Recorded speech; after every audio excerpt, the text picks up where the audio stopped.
All right, okay. All right, oh, thank you. Thank you so much. Welcome back to another Premed video where I brain dump a bunch of information from my experiences and what I've read and learned online about how you can get into medical school. Today I'm gonna be talking all about, what am I talking about? Today I'm gonna be talking all about shadowing, how you can get shadowing, why it's important, and everything in between. Okay, so let's just get right into it. But before we do that, quick introduction. My name is Clark. I'm a pre-med student. I'm a dad of two. Actually, my oldest kid just had her second birthday yesterday, which is kind of exciting. And I'm applying to medical schools. I'm currently at the interview stage right now, which consists of a lot of waiting and pretty much nothing else. It takes a lot to just not refresh your email constantly. Oh my gosh. But at least I'm not studying for the MCAT. I mean, life is so good when you're not studying for the MCAT. And if you want to see more videos like this, or if you like this video at all, please comment, subscribe, like this video. It really helps push these videos out there to more pre-meds and to more people that need to find this information. I'm trying to make things easier for you and to just lay it all out on the table so that it's a more simple and straightforward process. Now, let's get into it. Also, Merry Christmas. Okay, so what is shadowing? Let's just start off with the basics, huh? If you know who this guy is, Dr. Gray, he has a pretty good definition. It is being around physicians. That is all that it is. But specifically, it's being around physicians in a professional setting. So that could mean, obviously, in a clinic or a hospital or some sort of healthcare environment, right, where they're doing their job. But it could also mean that maybe a physician has to go to some sort of research conference and you go to that research conference with them and it's just in town or whatever. That is still technically you shadowing a physician, because if it's something that they have to do for their profession and you are there with them watching them do it, then you are shadowing. So it doesn't have to be always them interacting with patients, although I would say try to get as much of that as you can. The real technical definition of shadowing is being with a physician as they are operating in their professional role, in whatever capacity that is. And also, shadowing is not really clinical experience. So when you're doing your application and you're writing everything out, do not count shadowing as clinical experience. I forget exactly what it's categorized under. You're not interacting with patients in a meaningful way. You're just watching the doctor do it. So don't count those as hours towards clinical experience. Get a job in some sort of healthcare setting and count those hours. So some examples of what shadowing might be. I'll give you some examples of what I did. I'll talk about this a little bit more, but I shadowed physicians in the OR. So I put on my mask and my scrub cap and I was in scrubs and I was just watching surgeries happen. Another example was I was with that same doctor, but in the clinic. So when he was seeing his patients before scheduling them for surgery,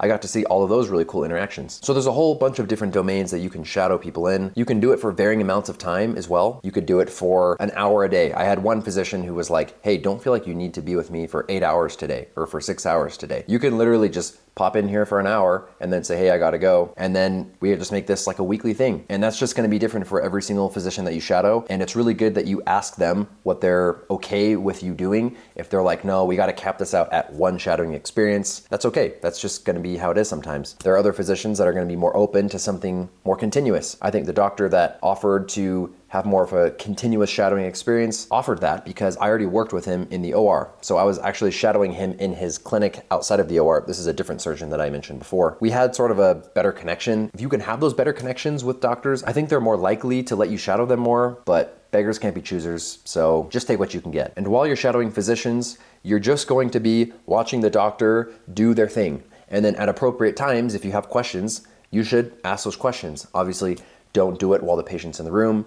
Try to find a time where the doctor's not, on the computer really focused or in the middle of a very intense surgical procedure, but find a time maybe where you're walking from point A to point B and ask them a question. I'll get over what kind of questions that you can ask and that are good to ask in a second, but that's sort of what you're gonna be doing. You're gonna be professional, you're going to be attentive. This is a great experience for you to see what it's like to work in the medical field. Okay, so that's a great transition to the next thing that we're gonna be talking about, which is why shadowing. Why is shadowing important? Why do medical schools care about it? In a nutshell, shadowing is supposed to act as either a confirmation or a deterrent that you are heading down the correct or the wrong career path. As you shadow more physicians, or even after you shadow one, maybe you thought that being a doctor was going to be this miraculous, fantastic lifestyle, that you were going to love it so much, and then you shadow someone, okay, and it sucks. Maybe you don't want to be a doctor anymore, and that's a really good thing. That just saved you from years of your life that you would have wasted being very miserable and wanting to quit every single day. That's one of the great reasons that we have shadowing and why it's sort of a soft requirement. Now, it's not technically a hard requirement to apply to medical school, but you should definitely have some shadowing hours. If you don't, it's going to be a red flag. Another thing that shadowing does is it gives you special knowledge into various medical specialties. So I was very fortunate to have around 90 hours of shadowing by the time that I applied to medical school, and they were in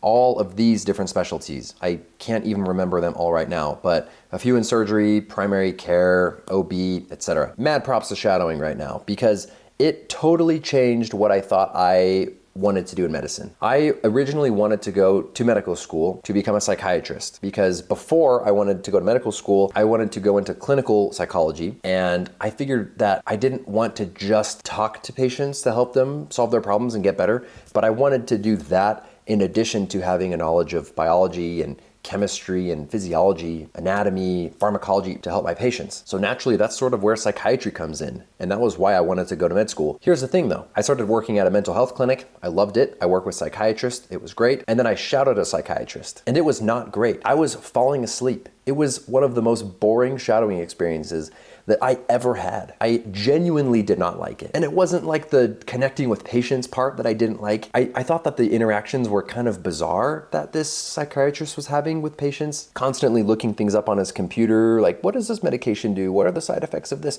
I get it, doctors don't know everything, and this guy was pretty fresh out of residency as well. I did not have a great experience there. And instead, I had a fantastic experience shadowing an ophthalmologist, which was something that hadn't even crossed my mind. But the second that I was in the OR, watching things happen and later seeing that doctor in clinic, my mind was absolutely blown. I was like, wow, this is amazing. I liked everything about it. I liked how you could still have a great connection with your patients outside of the OR, with the patients and their parents, because this was a pediatric ophthalmologist. And then you couple that with a vast wealth of knowledge of surgical technique and anatomy and biology, and you can physically help someone see again who is young and maybe they've never really seen correctly before. And I thought that was so cool. The reward was so immediate and so satisfying. And shadowing taught me that.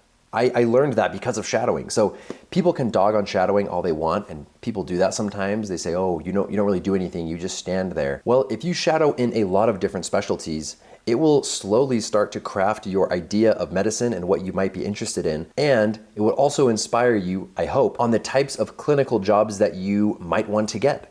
Because after I shadowed this surgeon, I figured, wow, I really like the OR.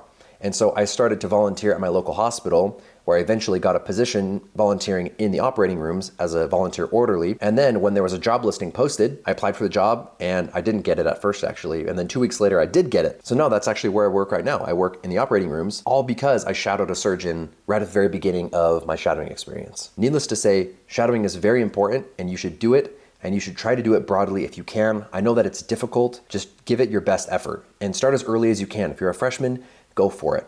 I started shadowing when I was a junior because that's when I decided to be pre-med. Start early. It's gonna be okay. So how many hours of shadowing should you have? There's not like a hard requirement for this, but I would say if you can, try to get anywhere between like 50 and 100 hours. 100 is a lot of hours of shadowing and is definitely overkill if you go above 100 hours, but you should be totally fine with around 50 hours.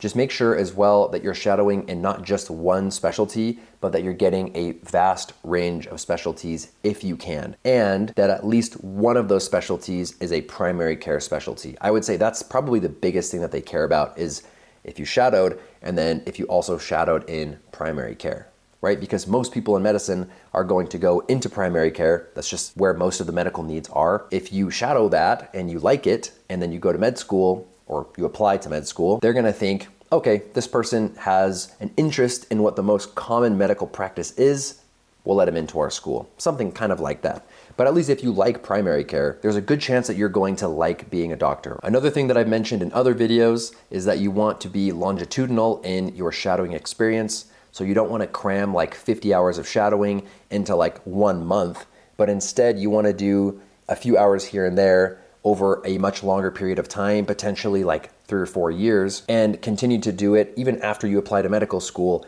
if you can, because medical schools will see that as this person's really serious and they're not just doing it to check off a box. They're doing it because they're genuinely interested in the profession of medicine and they want to expose themselves to as much of it as they can before medical school to really understand what they're getting into and to confirm that it is what they want to do for the rest of their life. So now let's get into how you even find these shadowing opportunities to begin with. This is a good question, something that I don't have totally a perfect answer for, but I'll sort of go through my thought process. So of all the specialties that I shadowed, some of them were family connections. So for example, the pediatric ophthalmologist was my wife's uncle. So that was a pretty easy in there. The OB that I shadowed was actually, funny enough, the doctor that delivered our first baby, the one that had the birthday yesterday. We were going into like a checkup appointment because he's a family med doctor, but he does OB stuff and he also does peds. So he does a whole bunch of stuff. And when we were going to one of those appointments afterward, I was talking to him, and funny enough, he was actually the one that brought it up. He was like, hey, actually, if you want to come shadow me sometime, just let me know. And so I took him up on it, and I shadowed him twice. And then there was actually a doctor that he worked with there who was a full-on family med doctor who spoke Portuguese. And I speak Portuguese. I actually grew up speaking it, and then I lived in Brazil for a little bit. So I got to shadow this doctor, and he actually sees tons of Portuguese-speaking patients. And like,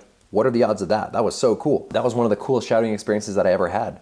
Getting to see some like white dude in Utah see a bunch of Portuguese speaking patients and hear their conversations in Portuguese, but with like medical lingo in it. I'd never experienced that before. That was really cool. And had I not first shadowed the OB, I would have never had that connection to this other doctor and had that additional shadowing experience. A lot of it is just going out there and making those connections and just finding those little opportunities. People get it. People get how hard it is to find shadowing sometimes. So just go for it. I mentioned this earlier, but another person that I shadowed pretty frequently was a surgeon that I worked with in the operating rooms.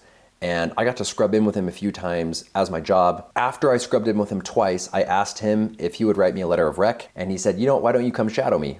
And so I got to shadow him a little bit. So you really just have to exhaust your options. Think of any family members that you could either directly shadow because they're a physician, or if those family members have people that they know, or maybe that they're related to through marriage or whatever, that are physicians that you could shadow. Exhaust all of those possibilities. And then think about your friends. You could just text them and just say, hey, do you know anybody that I could shadow? In addition to those two things, if you work in a healthcare setting, which you probably do because you're a pre-med, or at least you probably will, you're going to know physicians there. And then you could even ask them if they have other colleagues that you could shadow. Take a shot every single time I say the word shadow. A non-alcoholic shot, okay? I do not condone alcohol consumption. I think there's even like telehealth shadowing. I've heard about this before. I don't know a whole lot about it, but apparently you can shadow people online. You know how you can go to telehealth and talk to a doctor? You just like kind of click a button and Venmo them money. I don't really know how it works, but I know that in COVID, that's how a lot of people shadowed, and there's still ways to do that now, and it counts. You can totally do that. Here's another pretty baller move. You could go to hospitals or go to clinics, dress up nice, and just ask them, hey, what is your policy on shadowing? Help me, please help. The point being, some people are going to have it easier than others. I was very blessed to have lots of connections through family, friends, and my work that allowed me to shadow a ton of different specialties. But some people won't have those connections, so you will have to go out on a limb. And I had to do that several times as well, even though I had these connections. It's just something that we got to do. Okay, it's time to talk about the logistics. What should you do and what should you not do when you're shadowing? This is important to talk about because you do not want to come off on the wrong foot when you're shadowing a doctor. That would suck. I'm just gonna go over some things, some guidelines, general things that you should know. Keep good communication with your doctor, right? If they text you, text them back. Also recognize that shadowing can be sort of a burden. They're bringing you along into an environment that you're not familiar with, and they're gonna have to explain things to you and talk to you, and they're gonna have to talk to their patients as well and say, hey, is it okay if so-and-so shadows? And if the patient isn't okay with it, then you gotta step out. You also want to ask good questions while you're shadowing. You don't wanna just turn totally invisible, but ask appropriate questions at the right time. You can ask, why'd you choose this specialty? What drew you towards it? Was there another specialty that you were thinking about? What are the best and worst parts of your job? What advice do you have for pre-meds out there who are in maybe the position that I'm in right now? If you could go back and do anything differently as a pre-med or as a medical student, what would it be and why? Another really big thing, do not take out your phone while you're shadowing. keep it away. If you have anything that you want to jot down, make sure that you bring a notepad and a pen so that you can write it down and then potentially bring it up with the physician later, but do not pull out your phone. You can also take notes on things that you observe that you like, things that you don't like. How are the patient interactions? What is the vibe of the clinic? Is it really rushed? Is it more laid back? How rewarding are the interactions with patients? Kind of take note of the things that you're observing, noticing, enjoying, and not enjoying. And then you can compare those across specialties. If you're shadowing in the clinic, dress up business casual. So if you're a dude, like a button-up shirt, you don't have to wear a tie or anything, but wear nice shoes, nice pants. You want to just look professional. Better to overdress than underdress. And if you're a gal, business casual, just a business casual female clothing, search it and probably just wear that. If you're going to shadow in the OR and you don't know about OR etiquette, then it's really important that you familiarize yourself with that, because I didn't. And I actually walked into an OR without even wearing my mask, like while they already had all of the stuff laid out and they were just about to start surgery. So that was a little bit awkward. Spoiler alert, always walk into the OR wearing your mask and have a bouffant on. And if they have booties for your shoes, like shoe covers, just put those on as well, because your shoes have been all over the place. It's nice if you can cover those up and keep the OR clean. Recognize that it's very important that you stay away from sterile fields, right? Stay in the corners of places and do not get close to the surgical table. Make sure that you are well aware of what you should and should not be doing in the OR. Make sure that you're not talking while the surgeon is doing the timeout. The timeout is when everybody pauses in the OR. They say the name of the patient, what they're doing, if everybody agrees, if everything is good to go before they make the first incision. Don't want to be talking during that. You want to have your wits about you and make sure that you can read the room. Don't ask the surgeon questions when something intense is happening or you can tell that they're very focused. Some things are a little bit easier to talk during, like if they're closing a wound and they're just suturing and they're in the zone, then it's probably a little bit easier to talk then. And a lot of times the surgeon will start talking when they are at that point, because it's kind of hard to tell if you've never been there before. Abide by HIPAA. Don't be taking pictures, because you shouldn't be on your phone anyway, but don't be taking pictures of anything that has patient information on it. Don't share patient names with anyone. Be respectful of that and know the HIPAA policies. And then after you shadow, text the doctor and say thank you. And you could even ask if they're open to you shadowing them again. So here's a question that I was really confused about for a long time when I was putting together my letters of rec, which is, should you have a physician that you shadowed write you a letter of rec? The short answer is meh. A physician that you shadowed is not an excellent candidate for a letter of rec, because a really good letter of rec is somebody who knows who you are. They know how you perform academically.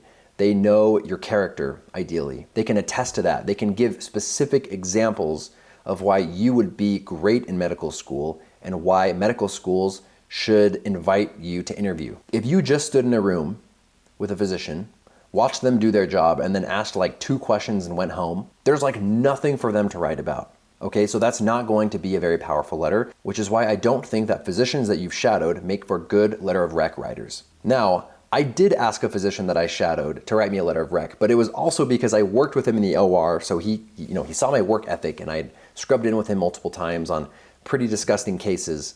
And so he got to see that side of me as well, in addition to me having shadowed him like 3 or 4 times. So we had a pretty good balance, right? Like there's a lot of stuff to go off of there. Okay, but what if you're applying to a school that requires a letter of rec from a physician? Then I would say, yeah, you could have a physician write one.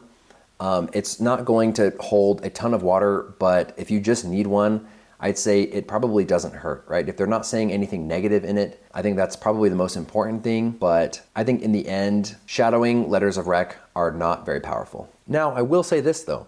Let's say that you shadowed someone for like 30 hours and you really know them well. You had lots of opportunities to talk about you and who you are, and you got to know them well, and you guys had like a really good interaction. I'd say in that case, if the doctor has enough stuff to write about, I'll make another video on this about how you should ask for letters of rec. You want to give your letter writer some potential things that they could write about, just to jog their memory, because maybe it's been like a year since you shadowed them. But if you can have specific instances that they could write about, then that's great. So now that we're getting sort of to the end of everything, I want to talk about how you should write about your shadowing on your application. And this information is all the same for TMD SAS, AMCAS, and ACOMAS. Although the character counts are a little bit different, they're really not all that different. This is arguably the only experience section where it is okay to just do bullet points. So you can just bullet point all of the physicians that you shadowed. You could do it in alphabetical order or in chronological order, the doctor, their specialty, and then how many hours you shadowed. I'm actually gonna do a video later going over my entire application, but this is how I formatted mine and it worked for me. I had a little bit of extra character space for my AMCAS that I used to write about a specific doctor that I shadowed and why it was impactful for me. You don't have to do this. I just did it because I was being extremely neurotic and I had nothing better to do. So if you have more self-control than I do, then just leave it blank. It most definitely did not make a difference. But if you do decide to write something after it, do not make it cheesy. Just maybe say something that you learned or something that was impactful for you and why. You're not gonna have that many characters to talk about it, but if you really want to do something, you can do that. Okay, so now we've gone over everything and let's just sum it up one more time with some quick do's and don'ts. First, the do's. Do be respectful, be on time, be professional. Thank the doctor before and after you shadow them. If you like shadowing them, ask politely if you could shadow again sometime. Ask good questions at appropriate times. Take notes with a pen and notepad. Be longitudinal in your shadowing and make sure you're shadowing a vast array of specialties with at least one being in primary care. Do use all of the connections that you have with friends, family, and work to find shadowing opportunities. Have a good time, enjoy it, learn from it. After you shadow, go online and try to learn more about the conversations that they had or the procedures that were done. Have some interest, have some curiosity. Don't look at patient information without approval. I don't know why you would do this. It sounds stupid, but just don't do it. Just in case I actually had to tell someone to not do that and it prevented it, I'm just gonna say it, don't do it. Don't write down patient names in your notebook and don't go in unprepared. If you know what specialty you're going to shadow and the location that you're going to be shadowing in, try to learn as much as you can before getting in there so that you don't look like a total buffoon. And lastly, don't ask for a letter of rec if you only shadowed somebody one time or even 2 times and nothing really happened. And one more do like this video. That was so freaking cringe, bro. And if you have another video request for something that you want me to make next, drop that also in the comments. Até o próximo vídeo.